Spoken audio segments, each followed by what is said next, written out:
Hi, my name is Ruby Ludlow, and for my presentation, I'm going to be focusing on social mobility, social status, sociodemographics, and their relation to inequities and inequality. So first, let's start by, I wanted to define what social mobility is. And this is the ability of individuals or groups to move up or down the social hierarchy. And this is influenced by changes in socioeconomic status, occupation, or social class. So there are two types of social mobility, horizontal and vertical. Vertical including up and down, directionality, and having the possibility for greater influence on one's social mobility. But let's break down the two. So horizontal social mobility describes like a change in occupation or social position that doesn't necessarily result in changes in one's social status or class. So it's like moving sideways on the social ladder. You stay at the same level. An example would be a teacher who moves from one school to another at the same level, teaching the same subject. Vertical social mobility includes both upward and downward mobility and refers to moving up or down the ladder of social hierarchy. So what does upward mobility look like? Upward social mobility describes the ability of individuals or groups to move up this ladder and improve one's socioeconomic status. This could be a child from a low-income family who earns a college degree and gets a higher paying job and moves up the socioeconomic ladder. So downward mobility is the opposite of this and occurs when someone experiences a drop in social or economic status, so losing a job or having to get a lower paying position. And this can be voluntary or involuntary, depending on whether or not this was the individual's choice. So some factors of social mobility include education, skills, economic opportunities, and these are all highly influenced by the presence or absence of certain societal barriers. And these barriers include systemic inequalities, lack of access to quality education and resources, and discrimination. Social mobility, particularly upward mobility, is important because a society with higher rates of upward mobility are correlated with a healthy economy that can provide opportunities for everyone to grow and improve their livelihood. So one thing I wanted to introduce was intergenerational mobility. So social mobility should also be viewed through this lens because it's essentially when children are able to achieve a higher social or economic status than their parents. And this is reflective of both cultural and individual growth, as well as wealth accumulation. As we've covered in this course, there are specific demographics that don't have the same access to this mobility or wealth accumulation. And despite systemic improvements, there are still generational impacts. And I think a great example of this that we've covered is redlining. So wealth accumulation and upward mobility are heavily connected, seeing as wealth provides financial security, access to better education and resources, opportunities for investment, and the ability to pass down resources to future generations.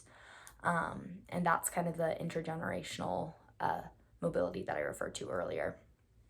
So in relation to redlining, home ownership is the number one way of building wealth. And in this context, the discriminatory practices of redlining housing policies have significantly inhibited Black Americans from accumulating wealth and achieving this upward mobility. So despite structural and institutional changes, this demographic didn't have the same opportunities to begin accruing the same wealth until the late 1900s. And today we see the effects of this as Black Americans own homes at significantly lower rates than white Americans, and racial wealth gaps and upward mobility remain more difficult for Black Americans, seeing as redlining has left lasting disadvantages in wealth accumulation, education, and access to high-paying jobs. Now let's expand on these observed impacts. So a literary review by Sage Journals summarizing what we know about social mobility brought up an interesting point. It stated, "It is better to ask how the conditions and circumstances of early life constrain adult success than to ask who is moving up and who is not. And I liked this statement because I thought it highlighted a point as to why this topic is integral to a family, race, and ethnicity course, especially as we consider what we've covered about ACEs and family structures and the ways these contribute to one's social mobility. Upbringing and the access one has to necessary resources starting from the time they are brought into the world has a major impact on the opportunities available to an individual later on in life. So while this doesn't necessarily mean someone won't gain access to such resources, I think it emphasizes the importance of this concept of intergenerational mobility and the impacts systemic inequalities have on this mobility. I also wanted to include a study that was conducted by Springer Nature that stated social mobility has significance in the study of the perpetuation of inequalities, since the absence of opportunities of mobility can indicate a reproduction of the existing inequalities across generations or over a life course.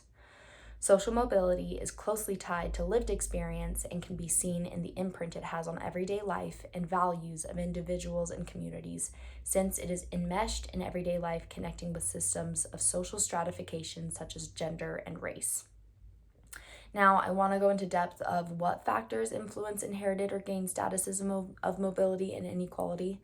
Sorry, I keep messing up over those words. It's kind of like a tongue twister. So, social status, which is a ranking of individuals or groups within a society based on occupation, education, income, wealth, and social connections, and this tends to determine a person's relative level of prestige, power, and influence in a community. So these listed factors, no matter your personal situation, are somewhat explanatory of what available resources and opportunities there are, with higher rankings having greater access to most available resources and improved social mobility. And then we have sociodemographics, which refers to the characteristics of an individual or population. These characteristics include age, race, ethnicity, gender, education level, geographic location, and marital status. And each of these characteristics have an impact on one's social mobility as they can influence one's social status. Understanding each of these items is necessary in understanding one's social mobility, particularly as it pertains to one's social networks, and these networks look extremely different across a variety of social status groups and demographics. Now, why does social mobility matter? From the different articles I've included in my references, it mainly came down to two components, being economic and social impacts, and each of these has its own positive and negative implications. So there was research conducted by the Russell Sage Foundation that provided some really striking insights that I wanted to share. It said inequality in the U.S. is high, with families at the very top of the income distribution making particularly large gains over the past several decades, reflecting that there are groups gaining social mobility. So there are groups who are gaining this social mobility, but the children of affluent parents are more likely to remain well off, and the children of poor parents are more likely to remain near the bottom of the economic ladder. So we're seeing groups continue to gain social mobility and seeing groups staying or worsening within their own social mobility. Large socioeconomic disparities in mobility, relevant school readiness, school skills emerge before kindergarten. And I was kind of confused by this point, so I wanted to break it down a little bit more. I also thought it was a little bit wordy, but basically it says that the significant differences in the necessary skills for academic success, like language development, basic math understanding, self-regulation, and social skills, can be observed in children from different socioeconomic backgrounds before they even start kindergarten. And this ties back to that point made by Sage Journals regarding how important early life conditions and circumstances can be to educational attainment and success later on, ultimately impacting social mobility. And lastly, social mobility in the US appears to be lower than prior research suggests. So I think each of these items go hand in hand with what I've discussed so far about intergenerational wealth and mobility, all of which can be traced to systemic and structural inequalities. So what impact do these inequalities have?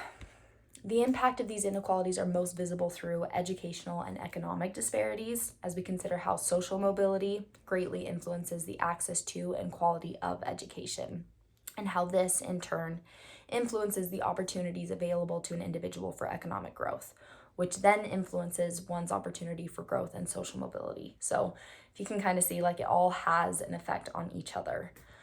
And who are these inequalities most heavily impacting?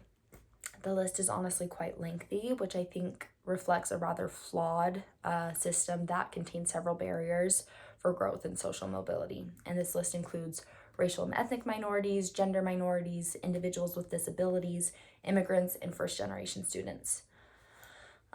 So what can be done to address these barriers we see in social mobility and economic growth? The best solution is policy intervention. And unfortunately, we've seen interventions like DEI that promote social mobility through its initiatives to expand access to opportunities be withdrawn from our government and several corporations and institutions. Withdrawing initiatives like this have substantial impacts on available opportunities within the educational and vocational sectors, which are highly correlated with social mobility. That being said, the next step is being an advocate within your own community and using your voice to encourage our representatives to advocate for these issues.